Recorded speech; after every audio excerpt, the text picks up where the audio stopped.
O pecado, a culpa, a acusação e a missão da igreja. Eu sou o Ezequiel Gomes, você está no canal Vem Senhor Jesus e hoje eu convido vocês a uma reflexão sobre 4 elementos que constituem o fundamento da realidade da igreja. Quais são eles? O pecado, a culpa, a acusação e a missão, ok? E quando eu falo aqui em igreja, eu estou falando de uma forma geral e restrita, tá? As reflexões que a gente vai fazer aqui se aplicam a toda e qualquer comunidade que se entenda como igreja cristã, sem nenhuma exceção. Claro, eu vou trabalhar essas questões aqui dentro de um contexto bem adventista, porque eu sou adventista e eu tenho mais propriedade para falar a respeito dessas coisas da perspectiva da minha própria experiência, da minha própria comunidade, etc. Mas tudo isso se aplica a qualquer outra comunidade ou qualquer outra igreja que exista na face da terra, tudo bem? Inclusive, quando eu falo assim que eu sou adventista, né, eu até remonto assim uma questão que é bem interessante. Quando eu faço alguns vídeos assim, pegando mais pesado com a igreja e coisa assim do tipo, de vez em quando vem uma ou outra pessoa aqui perguntar se eu ainda sou adventista. E eu acho muito legal assim, as pessoas que fazem esse tipo de pergunta. Não acho errado a pessoa ter essa dúvida e nem perguntar, porque é normal, a pessoa não tem obrigação nenhuma de me acompanhar e de saber quem eu sou, o que eu faço, o que eu não faço, em trocentos tipos de contextos. Então, o que geralmente acontece nesse tipo de caso é que uma determinada pessoa que tem uma visão muito estreita do que é ser adventista e tal, de repente se depara com um Ezequiel Gomes da vida e se sente assim diante de uma pessoa muito pouco usual, muito pouco comum, muito estranha no contexto da igreja. E aí às vezes surge um pouco essa dúvida, né? Você ainda é adventista? E geralmente eu respondo sempre da mesma forma. Sim, eu sou membro absolutamente regular da igreja desde 2005, né? Então vai fazer 20 anos agora, em 11 de novembro de 2025. E nunca fui disciplinado na igreja, nunca fui excluído da igreja, nunca fui rebatizado da igreja. Sempre tive, inclusive, a minha esfera de liderança na igreja, desde a época que estudava teologia, até na época que fui pastor, depois de ser pastor também, e até hoje, por incrível que pareça, né? O que é uma coisa, assim, bastante curiosa, né? Obviamente que a minha liderança, ela está conectada ao universo da internet, em ampla medida, que é uma terra de ninguém, então de certa forma também eu sou uma espécie de liderança assim, meio outside, né? O que é um conceito um pouco estranho, né? Por exemplo, se a internet não existisse, dificilmente eu teria qualquer tipo de liderança dentro da igreja. Mas como a internet existe, e eu posso livremente aqui exercer os meus dons, os meus talentos, inclusive ministeriais e etc., então a gente acaba, né, demonstrando a nossa liderança dentro da igreja através da nossa posição e na relevância que a gente tem dentro da comunidade adventista, né? A despeito de eu não ser uma pessoa nem famosa, nem muito influente, eu tenho algum grau de fama e influência dentro da igreja. Isso é bem curioso, assim, bem interessante e ok. Mas o que acontece? O que me faz gravar esse vídeo tem que ver com desdobramentos de um vídeo que eu fiz aí recentemente no canal, onde uma pessoa falou aí que a culpa das coisas que aconteceram na minha vida é minha, trocentas coisas assim e tal. E eu tava refletindo um pouco no contexto, né, de responder a pessoa e tal, e tal, e tal, e tal, e tal. E aí eu escrevi assim na folha de papel: pecado, culpa, acusação e missão. As implicações do pecado e da culpa sobre a missão da igreja, como um pensamento assim, em função aí do que eu tinha pensado lá na produção daquele outro vídeo. E aí, hoje, pensando um pouco o que eu ia gravar para vocês, abri aqui o meu caderninho, me deparei com essa frase que eu anotei aí, acho que foi na semana passada, né? E decidi falar aqui com vocês a respeito destas coisas. Esse vídeo não é para ser um vídeo de confronto da minha parte com a instituição Igreja Adventista do Sétimo Dia.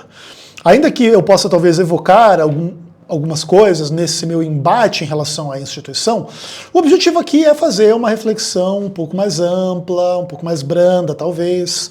Vamos ver se eu vou conseguir.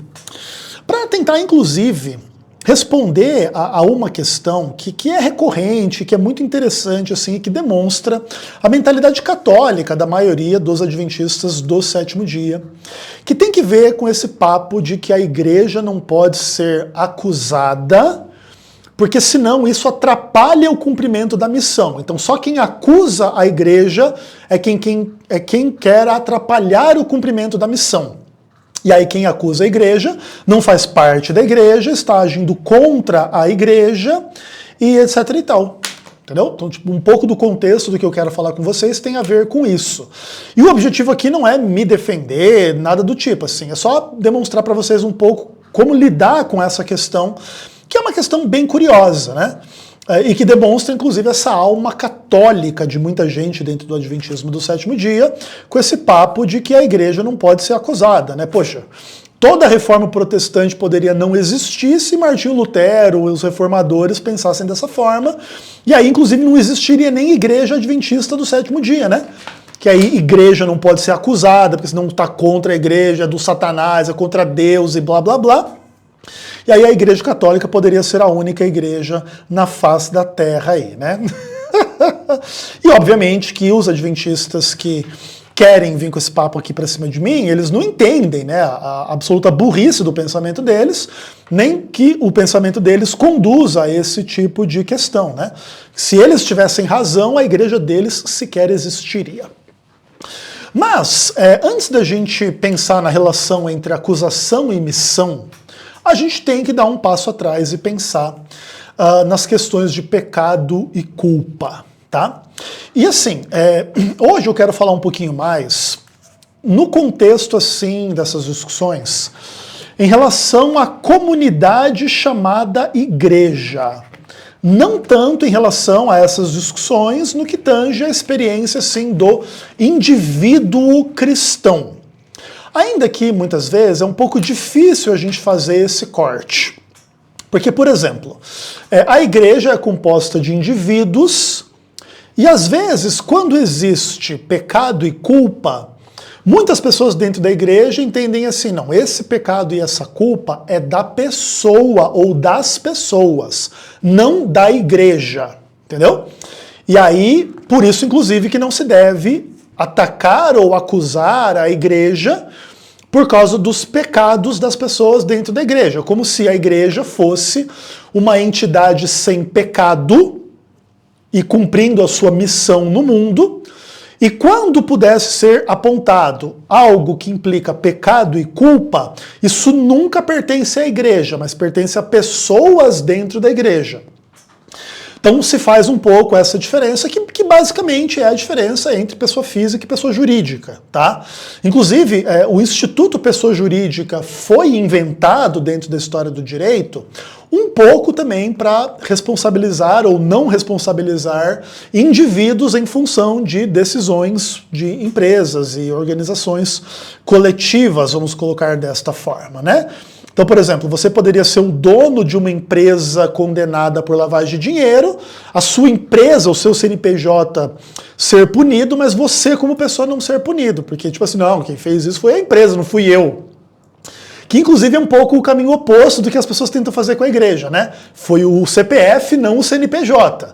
Mas, na verdade, o CNPJ, inclusive, ele foi inventado para tentar diminuir um pouco aliás, criar uma distância entre a pessoa física e a coletividade que toma decisões XYZ. E aí, se a coletividade tomar a decisão de lavar dinheiro, a culpa é da coletividade, não do indivíduo, né? Aí a empresa é condenada por lavagem de dinheiro, mas nenhum indivíduo é condenado. Ou coisas desse tipo, entendeu?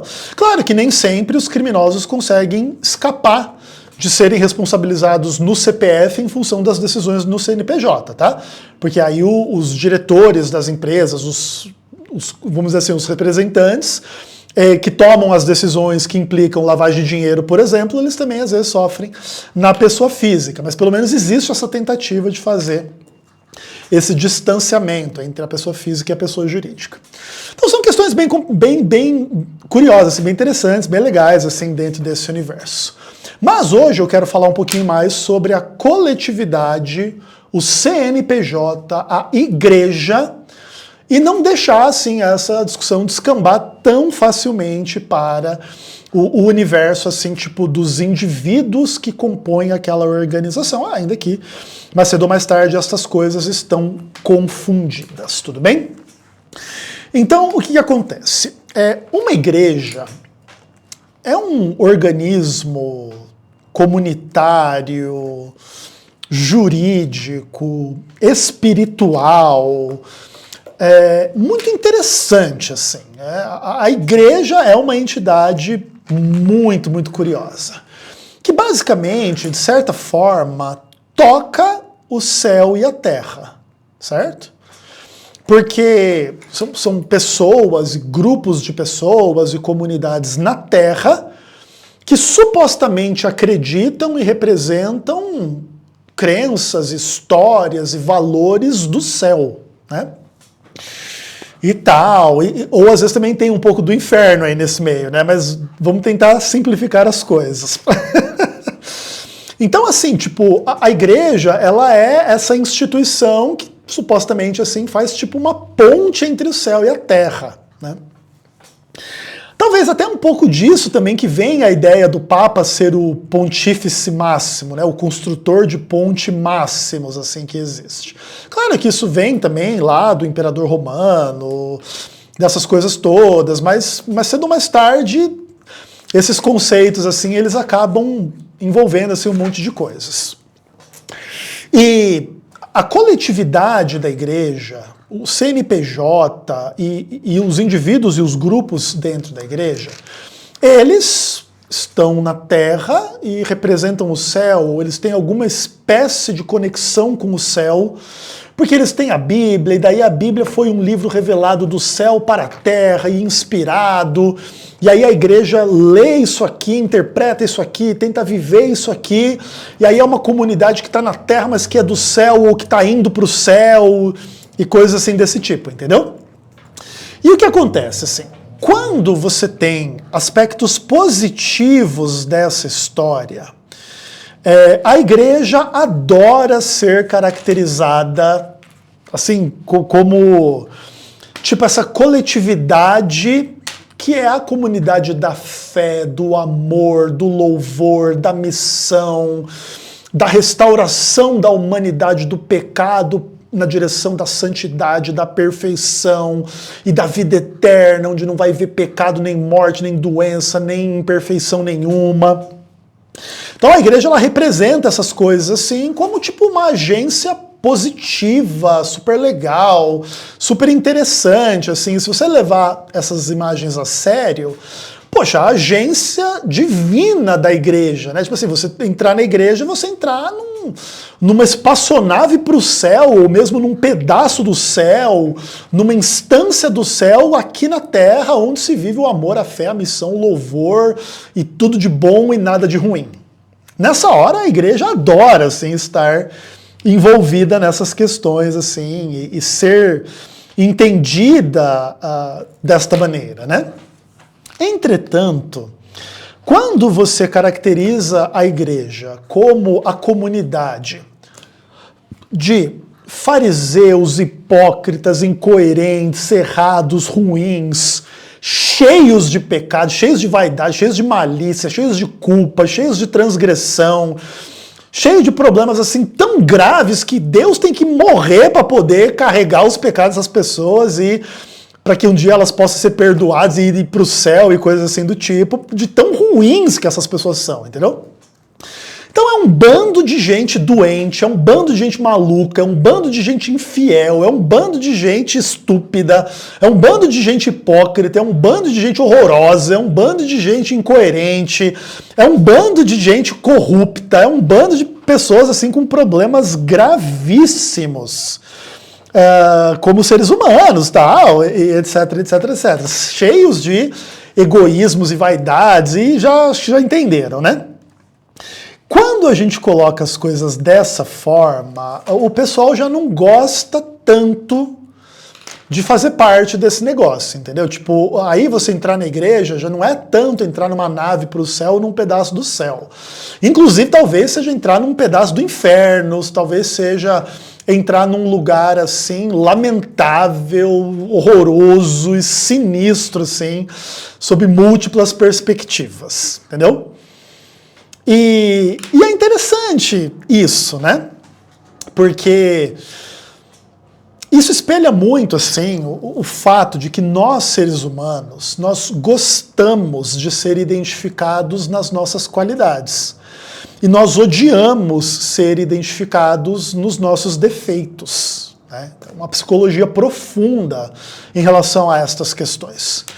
Então, por exemplo, se você vier aqui me cumular de elogios, Ezequiel, você é isso, aquilo, e você colocar aqui 50 elogios em vários aspectos em relação a tudo na minha vida, ou a muita coisa na minha vida, e assim, eu sou legal, eu sou bonito, eu sou inteligente, eu sou rico, eu sou famoso, eu sou tudo de bom, eu sou muito inteligente, eu sou legal demais, eu sou engraçado, eu sou divertido, eu sou uma pessoa assim que inspira e faz bem, e pá, trocentas mil coisas assim. Poxa, no fim desse exercício, eu vou me sentir muito bem, vou ficar muito feliz, porque é da natureza humana, né? A gente fica feliz quando, de certa forma, aspectos positivos da nossa existência são evocados e reconhecidos e louvados e afirmados e reafirmados e colocados assim em evidência. Mas, se alguém aqui vier colocar 50 dos piores adjetivos que existam na face da terra, para dizer que eu sou feio, que eu sou burro, que eu sou retardado mental, que eu sou um completo idiota, que eu sou uma pessoa completamente satânica, uma pessoa completamente ridícula, uma pessoa completamente sem noção, errada e ruim, lamentável, e assim, tipo, miserável e péssima e, sei lá, assim, tudo de ruim que você puder imaginar na face da terra, corintiano, não sei o que lá, e trocentas mil coisas assim. Tipo, eu vou me sentir mal, porque é da natureza humana, assim, e em especial também aqui nesse aspecto, tem uma coisa curiosa, assim, sobre isso, né? Porque, assim, quando a gente elogiado, a gente não se importa tanto se o que a pessoa está falando é verdade ou mentira. Por exemplo, se alguém vier dizer assim, Ezequiel, você é bonito. E eu não me acho bonito, e a maioria das pessoas não me acha bonito. Mas se a X fulana ou X fulano me acha bonito. E ele diz isso, ou ela diz isso, em especial quando é do sexo oposto, é mais legal. Então, tipo assim, vem uma mulher e diz assim, Ezequiel, eu acho você bonito, cara. Mesmo que eu discorde, mesmo que eu acho que a pessoa está errada e que ela até talvez esteja mentindo, querendo me manipular ou algo assim, é mais fácil eu me sentir bem com isso, mesmo que eu não concorde com isso. Mas quando a pessoa fala mal da gente, se é verdade ou mentira importa mais. E em geral, o que mais incomoda a gente é o que é verdade, não o que é mentira. Por exemplo, se a pessoa vem dizer assim pra mim, por exemplo, particularmente, que eu sou burro, eu não me importo muito. Porque, tipo, né, obviamente eu não sou burro. Ainda que eu possa também ter burrices e etc e tal, mas de uma forma geral eu sou o oposto do burro. E eu sei disso, e qualquer um que entende sabe disso e etc. Mas, por exemplo, se a pessoa disser que eu sou feio, já pode me incomodar mais, porque já é mais verdade. Também é óbvio que quando a gente não é tão criança mais, a gente se incomoda menos com acusações assim em relação à nossa aparência, né? Geralmente quando a gente é mais jovem, a gente se incomoda mais com isso. Então eu já tenho 44 anos de idade, já não tô na categoria de que tem 12 anos de idade, se você falar pra mim que eu sou feio, eu vou chorar, entendeu? Até porque eu já tenho experiência de ser feio há muitas décadas, então já não é nenhuma novidade, nem nada do tipo. Mas é uma coisa engraçada. Mas o ponto é, quando as pessoas identificam coisas que são defeitos nossos, que são defeitos reais, quando se aponta isso, a chance disso nos atingir de alguma forma é maior do que quando a pessoa fala uma mentira. E se a pessoa nos elogia, tanto fala se é verdade ou mentira, a gente gosta mesmo assim. E essa psicologia do indivíduo, ela também passa para a coletividade da igreja. Então, se você falar que a igreja é tudo de bom, todo mundo vai ficar muito feliz. Se você falar os defeitos da igreja, vai ficar todo mundo meio chateado. Porque essa é a realidade. Só que o que acontece, assim, quando a gente fala em pecado, e depois vai ter que ver com culpa, porque uma coisa implica a outra, você tem estruturas individuais onde os pecados e as culpas se manifestam, e você tem estruturas coletivas, duais e coletivas, onde os pecados se manifestam. Então, por exemplo, tá? Vamos trabalhar com uma instituição mundana. O PCC, o Comando Vermelho. Você tem as culpas individuais das pessoas que roubam, matam, traficam droga, ouvem funk e tal, numa base pessoal. Tipo assim, eu vim à existência no morro de São Paulo, ou do Rio, não sei o quê. Eu decidi não viver a minha vida para estudar e trabalhar honestamente, mas vou comprar arma e droga, e vou vender arma e droga, e vou assaltar, e vou roubar, e vou trocentas coisas, e vou fazer isso e aquilo, e vou ouvir essas músicas que glorificam esse estilo de vida ruim, tal. E aí é trocentos milhões de pecados, trocentas milhões de culpa do indivíduo, de cada indivíduo que faz parte dessas realidades. Mas essas pessoas, elas também vão se organizando em grupos, né? Como se fosse uma igreja, certo? Então o PCC, o Comando Vermelho, qualquer outra organização criminosa, é uma igreja ao inverso, mas não deixa de ser uma igreja. E essas pessoas, elas começam a incentivar umas às outras e criar contextos que permitam umas às outras cometerem os seus crimes individuais. Então, por exemplo, você quer assaltar, mas você não tem uma arma. Daí o coleguinha do lado, que é do Comando Vermelho, te convida para entrar no Comando Vermelho, te dá uma arma e diz, vai lá, rouba ali, rouba aqui, faz isso, é assim que faz, é assim que não faz, e volta, e a pessoa vai lá e rouba, e etc e tal. Essas culpas individuais, elas começam a se tornar coletivas, porque aqui você está falando de organização criminosa, de quadrilha, de bando, de galera, que não é uma pessoa tomando a decisão do que só ela faz. Não, é um cara dizendo, nós vamos assaltar aquele banco lá, juntando 10 neguinhos, e 10 neguinhos armados, e trocentas milhões de coisas, e tal, lá para ir lá roubar o tal do banco, ou fazer um arrastão, ou fazer qualquer outra coisa.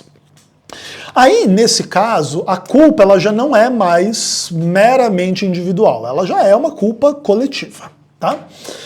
E é assim que funciona. E na igreja é da mesmíssima forma, não muda nada. O que muda, obviamente, é o tipo dos pecados, é o tipo das coisas que essa comunidade vai fazer em termos do errado. Então, por exemplo, dentro do universo cristão, existem muitos pecados dos indivíduos, tá? Então é o indivíduo que trai a sua mulher, é o indivíduo que rouba a igreja, é o indivíduo que blasfema contra Deus, num contexto de um sei lá o quê, de tomar o nome de Deus em vão, ou de ser um hipócrita, de dizer que teoricamente ele acredita naquilo, mas ele não acredita, então ele prega que não se deve adulterar e ele adultera, como diz lá em Romanos 2. Ele comete trocentas coisas, assim, do indivíduo errado e ruim, dos pecados cristãos, entendeu? Por exemplo, no Comando Vermelho, ninguém peca pelo pecado do farisaísmo, de achar que é mais santo do que o outro. No Comando Vermelho, todo mundo sabe que ali tá todo mundo desgraçado mesmo, entendeu? Mas na igreja, às vezes tem o pecado do farisaísmo, que é o cara que diz assim, não, eu dou dízimo, eu faço oferta, eu sou pastor, eu faço isso, eu faço aquilo, então eu sou melhor do que os outros, e quem não é como eu tá errado, é do diabo, não sei o que, não sei o que, não sei o que, não sei o que. Isso cria na cabeça da pessoa orgulho, prepotência, trocentas coisas assim que a pessoa se enxerga de uma forma que ela não é, enxerga os outros de uma forma que as outras não são, porque ela se julga superior e tal, e tal, e tal, e tal, e tal. E Jesus mesmo vai apontar esses pecados quando ele vai falar desses contextos, né? Tanto quando ele fala dos fariseus, quando ele fala lá da oração do fariseu e do publicano, e de várias dessas coisas, entendeu? Então, por exemplo, esse é um tipo de pecado meio que da igreja, entendeu? E esse pecado ele acontece por parte do indivíduo e ele também acontece nesse contexto coletivo. Então, é as pessoas dizendo assim, não, eu sou da igreja, você também, nós somos também, então nós somos melhores do que todo mundo, porque não sei o que lá, porque nós temos os mandamentos de Deus, os outros não têm, ou os outros têm, mas não seguem, a gente segue. E vira o farisaísmo sinistro, assim, né? E cada comunidade vai ter os seus farisaísmos específicos. Então lá na Congregação Cristã do Brasil vai ter o farisaísmo das mulheres, porque elas usam véu, elas são melhores que as demais que não usam. O farisaísmo na Assembleia de Deus vai ter que ver com as características da teologia e da vida prática da Assembleia de Deus. A irmã não toma banho, a irmã não corta o cabelo. Brincadeira aí, viu, irmãs da Assembleia? Ou a irmã não corta o cabelo, a irmã não raspa debaixo do braço, a irmã não sei o que, não sei o que. Daí ela pensa que aquilo faz dela uma membro de uma comunidade muito superior às demais, e aí vê a menina de cabelo cortado, ah lá, aquela menina do Satanás ali, e eu sou a mulher de Deus. Entre os assembleanos tem essas coisas. Entre os adventistas tem trocentas essas coisas também, porque guarda o sábado, os outros não guardam, eu sou vegetariano, os outros não são, e fica essas coisas assim. Mas essas coisas, elas acontecem não só no universo dos indivíduos, mas na coletividade do negócio. E é bem interessante assim que os pecados da organização e da liderança da igreja funcionam dessa mesma forma, né? Então, cada igreja, obviamente, tem as suas sensibilidades, tanto teológicas quanto comportamentais práticas. E muitas vezes o farisaísmo, a burrice, o legalismo, o fanatismo, a incoerência, a hipocrisia, a maldade, elas se manifestam por parte dos indivíduos, mas também no universo do coletivo, onde um vai fortalecendo o outro no orgulho, na vaidade, não sei o que lá. Então, por exemplo, imaginem pastores magros julgando pastores gordos. Chega os líderes da igreja que são magrinhos, nós estamos com Deus fazendo a reforma de saúde, nós somos mais bonitos e abençoados. Esses caras gordos aí, Deus não está com eles, não. Você pode achar que isso não existe na igreja, mas isso existe. E isso vai criando trocentos problemas dentro da organização da igreja, onde cada um vai sendo julgado de acordo com a sua aparência ou de acordo com o nível de submissão que a pessoa tem à organização. E nem sempre esse nível de submissão é uma submissão saudável. Que pensa assim, existe uma submissão que pode ser correta. Existe uma submissão que passa do ponto e já se torna errada. Porque, por exemplo, você se submeter à igreja, naquilo que a igreja está correta ou neutra, não é um problema tão grande. Mas vamos dizer que a igreja esteja errada e ainda assim ela cobre submissão ao erro para ver se você é fiel àquilo. Aí já não é uma coisa leve, entende? Então muitas vezes é assim que os coletivos vão querendo prevalecer sobre os indivíduos dentro do contexto de igreja. Inclusive eu já falei um pouco sobre isso no canal aqui também. Acho que uma vez eu fiz um vídeo falando das maldades coletivas em face ao indivíduo dentro da igreja, né? Que tem aí no meu canal, que é um conteúdo legal que tem a ver com o que a gente está falando aqui. Então, o que acontece? Vamos falar um pouco agora sobre a missão da igreja. E aí nós vamos falar um pouco sobre a acusação e como equacionar essas coisas. Então, o que acontece? No fundamento da missão da igreja cristã, existe uma mensagem a respeito do pecado. Inclusive, se você apontar os pecados dos líderes ou dos membros da igreja e blá blá blá, qual é a resposta que você geralmente vai encontrar? Olha, nós somos pecadores. Não cobrem de nós uma perfeição, uma coerência maior do que a gente é capaz de oferecer, porque nós somos pecadores. Ok. Então, a mensagem do pecado é uma mensagem de base, de fundamento. E é esta mensagem que, o que a igreja faz? Que a igreja entende que contextualizam as culpas das pessoas. Então, se você cometer pecado, o que acontece com você? Você se torna culpado. E para você resolver o problema da sua culpa, você tem que ser confrontado com uma acusação. E a acusação é a de que, por causa do seu pecado, você é culpado e você merece a morte. O que é um tipo de acusação interessante, que basicamente implica você acusar a pessoa de ter cometido, tipo, o pior ou os piores crimes que existem, certo? Que, por exemplo, mesmo na lei humana, onde existe pena de morte, etc., a pena de morte, ela só é dada aos casos mais graves. Você não vai fazer um crime leve e ser condenado à morte. Fora também a discussão do que é crime ou não, mas né, não vamos complicar as coisas. Mas o ponto é meio que uma questão pacífica de que somente os crimes mais graves implicam na pena de morte. E o que é a mensagem e a missão da igreja ao mundo? Avisar o mundo e todas as pessoas que existem no mundo de que elas cometeram o pecado ou o crime mais grave, ou crimes muito graves, que implicam na morte da pessoa. E essa morte é merecida. A mensagem da igreja não é que assim, você morre, mas não merece, coitadinho de você, ó, Deus malvadão condenou você à morte quando você não merecia a morte. Entendeu? A mensagem da igreja não é essa. A mensagem da igreja é que o pecado da humanidade é um negócio grave e que demanda a morte do pecador de forma justa. E, inclusive, isso se aplica a todas as pessoas na face da Terra, sem nenhuma exceção. A única exceção que existiu a esta história aqui foi Jesus Cristo, tá?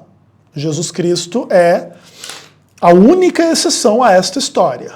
E ainda assim, ele mesmo morreu, né? Então, tipo assim, se Jesus que não merecia morreu, todo mundo restante aí que não for Jesus e morreu, mereceu. Inclusive crianças no ventre da mãe, crianças na primeira idade. Então, se você tiver um filho aí, ele morrer com 2, 3 anos de idade, já saiba que para os cristãos a morte passou a todos porque todos pecaram. Seu filho de 2, 3 anos de idade pecou e morreu de forma justa, merecida, ok?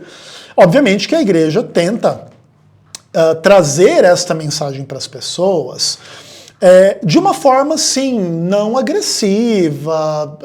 No inglês se usa uma expressão que é assim, judgmental, né? Que é tipo julgamentamentosa, não sei se eu poderia inventar essa palavra. Tipo, você deve dizer para as pessoas que elas pecam e que elas merecem a morte, que todo mundo que morreu mereceu, mas não de uma forma insensível, babaca, escrota.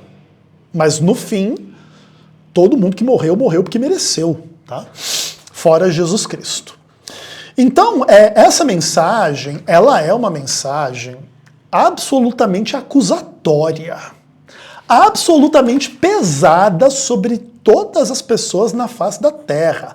E não adianta querer contra-argumentar. Por exemplo, você chega pra pessoa e diz assim, não, cara, você merece a morte, você cometeu um crime que é digno de morte. Ah, qual que é o crime? Não, você abriu o seu Instagram e você ficou vendo mina gostosa e cobiçando elas sexualmente. Aí a pessoa pode dizer, não, eu fiz isso mesmo, é verdade, eu abri meu Instagram aqui, vi trocentas gostosas e por mim eu transava com todas elas. Mas eu discordo que eu mereça a morte por causa disso. Aí a igreja vai dizer, não, você merece. Então, tipo assim, a igreja, nesse aspecto, ela tem uma mensagem absolutamente acusatória, pesada, grave, que implica assim que as pessoas merecem uma coisa terrível e sinistra, como a pena de morte, em função dos seus pecados, etc, etc e etc. E veja, acusar nesse aspecto é a própria missão da igreja. Porque é no contexto dessa acusação que você vai apresentar a suposta solução do problema. Então, ó, porque a gente gosta de mulher gostosa, ou porque a gente mente, ou porque a gente rouba, ou porque a gente vota no PT, ou porque a gente vota no Bolsonaro, ou porque a gente é isentão, ou porque a gente faz qualquer coisa, ou não faz, ou negligencia coisas que não deveria negligenciar. E você lista aí tudo que de ruim que você puder imaginar nos pecados das pessoas. Em função disso tudo, a gente pecou e a gente merece a morte. E aí Deus se faz homem em Cristo e ele carrega os nossos pecados na cruz do Calvário. E quando ele vence a morte, ele nos oferece uma mensagem de perdão. Então toda a mensagem positiva da igreja, do perdão, da justificação, da salvação, da vida eterna, de se consertar com Deus e da santidade, da perfeição, do que quer que seja na direção positiva, ela flui de tudo de ruim que a igreja tem para dizer a respeito da realidade da humanidade, etc.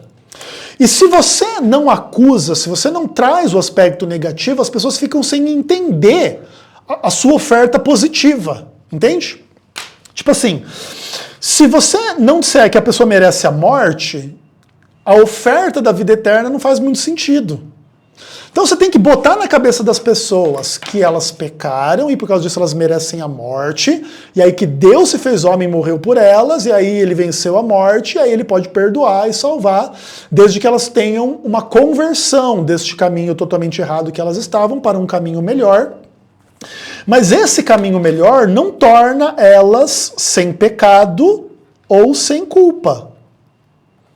Elas permanecem sendo culpadas e pecadoras, mesmo no contexto da conversão. E aí é super complexo explicar isso para as pessoas, né? Então, qual é a diferença da pessoa não convertida para a pessoa convertida? Porque não pode ser que a não convertida tem pecado e culpa e a convertida não tem pecado nem culpa. Isso nunca acontece. Tanto que quando você revela os defeitos, as culpas da igreja, os pecados, somos pecadores. Então, ou seja, estar na igreja não resolve o problema fundamental da humanidade, em função do qual a humanidade é acusada pela igreja. E aí você precisa lidar com o fato de que a mesma medida de acusação que a igreja faz contra as pessoas podem fazer contra a igreja. Porque é isso.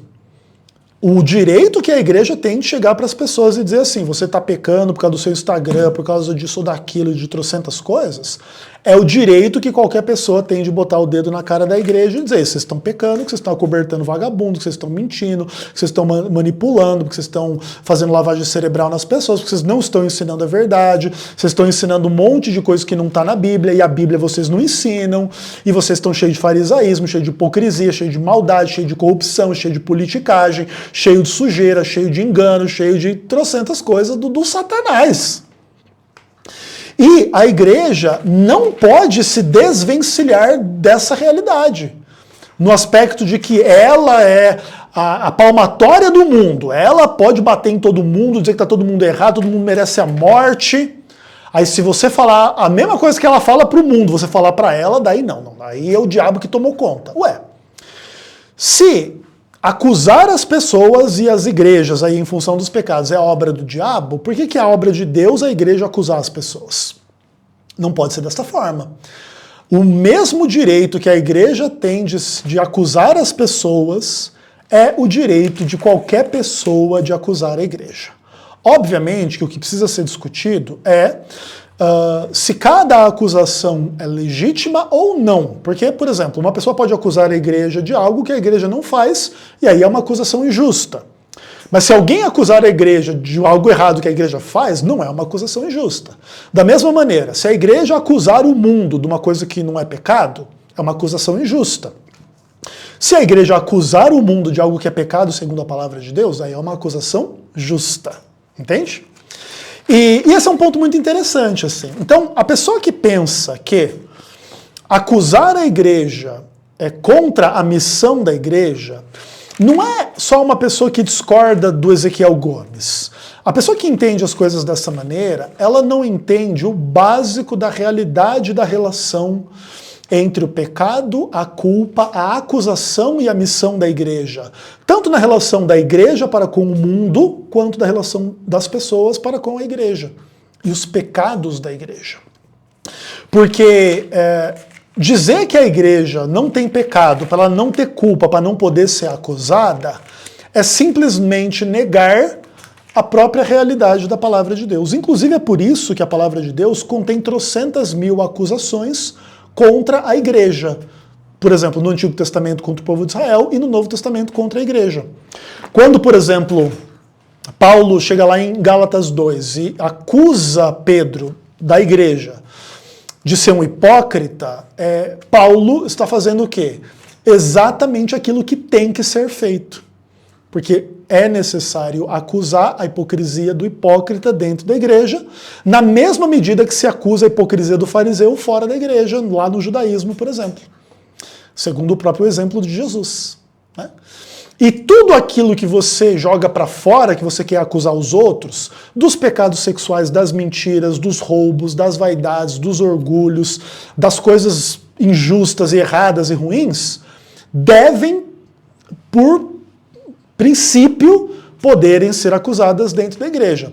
Se isso que a igreja acusa lá fora é pecado, e isso existe dentro da igreja, é pecado também. Então a imoralidade sexual dentro da igreja, o desvio de dinheiro dentro da igreja, a politicagem dentro da igreja, a sujeira dentro da igreja, a injustiça dentro da igreja, seja lá o que for, pode ser tratada da mesmíssima forma, como um pecado que gera culpa e que demanda a acusação. Claro, assim como a igreja propõe o evangelho para a solução do problema no mundo, esta é a mesma solução proposta para dentro da igreja. Tá? Então, assim, a acusação contra a igreja ela não pode ser uma acusação definitiva, porque nenhum de nós é Deus para dar uma sentença definitiva. Mas o que a gente pode dizer com certeza é: existe X pecado na igreja. Se não houver arrependimento e correção, vai haver perdição em função das culpas desses pecados dentro da igreja. E aí, obviamente, que no fim dos tempos é que Deus vai separar o joio do trigo, e aí que ele vai revelar quem é quem, e por que uns vão estar no céu, outros não, e aquela história toda, conforme a gente já sabe. Mas está absolutamente equivocada a pessoa que gostaria de blindar a igreja das acusações em função dos seus pecados e das suas culpas. Porque no momento em que você fizer isso, você vai dar, vamos dizer assim, o ensejo para as pessoas do mundo também rejeitarem qualquer acusação em função de qualquer pecado e culpa. Se a igreja dissesse assim, não, diz a lenda que nós temos aqui entre nós pessoas que adulteram e que acobertam e que isso e aquilo, não, nada disso é verdade, ou nada disso é um problema, porque Deus já perdoou, Deus já esqueceu, não vamos tocar nisso. Aí quando a igreja for acusar as pessoas no mundo, aí a pessoa vai dizer, não, Deus já me perdoou, já tá tudo bem, não vamos tocar nisso não, tá tudo certo, tudo ok, tudo bem.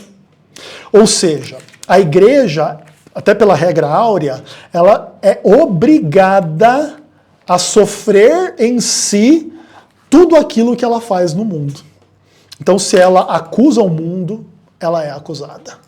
Se ela quer botar o dedo na cara dos pecados do mundo, ela tem que deixar que a gente meta o dedo na cara dos pecados dela. Porque de outra forma, não estamos falando de uma igreja, estamos falando de uma organização criminosa. Estamos falando de uma organização hipócrita, é a sinagoga de Satanás, não é a igreja, entendeu? E assim, e é muito engraçado que a gente tem que explicar esse tipo de coisa, né? Porque a mentalidade católica, assim, a burrice das pessoas é um negócio tão gigantesco dentro da igreja, que também tem a ver com o pecado da igreja de não ensinar a verdade para as pessoas, que é uma coisa assim até assustadora, se você for parar para pensar. A pessoa que não entende isso aqui que eu estou falando aqui nesse vídeo, por exemplo, a pessoa tem que entender isso sem precisar ver o meu vídeo. Porque isso é só o básico. Se você não entende isso, se você nunca pensou sobre isso, é porque você nunca teve reflexão mínima a respeito das realidades bíblicas que a palavra de Deus nos ensina. Tudo bem? Então, acusar a igreja não só não é ir contra a missão da igreja, como é a própria missão. Assim como a igreja tem a missão de apontar o pecado para apontar o salvador do pecado, todos nós temos o mesmo dever para com a igreja, apontar o pecado e apontar o salvador do pecado. Porque funciona da mesmíssima forma. E essa é uma outra forma de dizer que Deus não faz acepção de pessoas. As acusações que Deus faz ao mundo também as faz da igreja, naquilo em que o que existe no mundo e é condenado por Deus também existe na igreja. Obrigado pela sua atenção e até o próximo vídeo, se Deus quiser.